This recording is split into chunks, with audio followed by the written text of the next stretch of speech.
विश्वजित कदम आणि मी असे आम्ही उपस्थित होतो आणि गुरुपौर्णिमा पण आहे.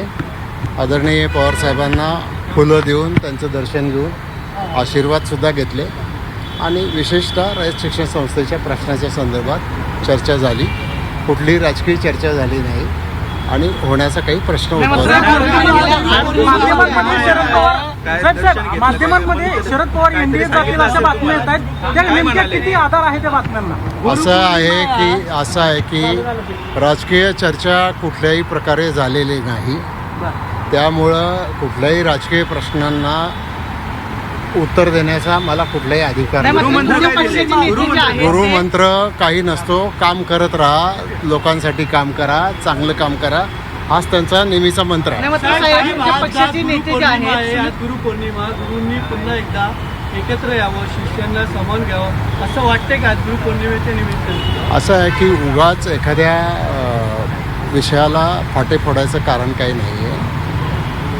गुरु आहेत, गुरुस्थानी आहेत, नेहमीच मोठ्यांचे आशीर्वाद घेतले पाहिजे.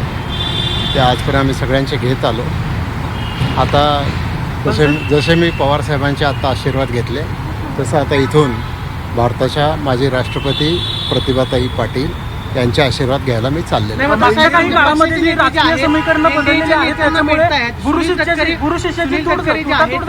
भेटले मला सांगा, हे पक्षाचे नेते जर वरिष्ठ नेत्यांना भेटतायत, एनडीए मध्ये काय हालचाली होत आहेत, याचा अर्थ असा आहे का की दोन राष्ट्रवादी एकत्र येत आहेत किंवा?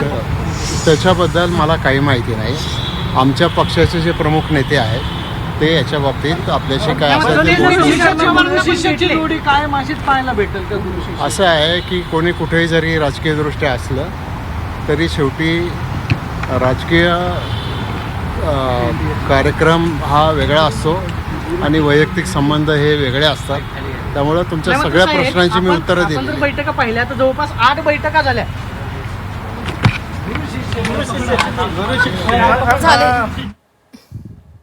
पवारांसोबत राजकीय चर्चा झालेली नाही. गुरुपौर्णिमेनिमित्त आम्ही त्यांची भेट घेतल्याचं दिलीप वळसे पाटलांनी यावेळी म्हटलेलं आहे.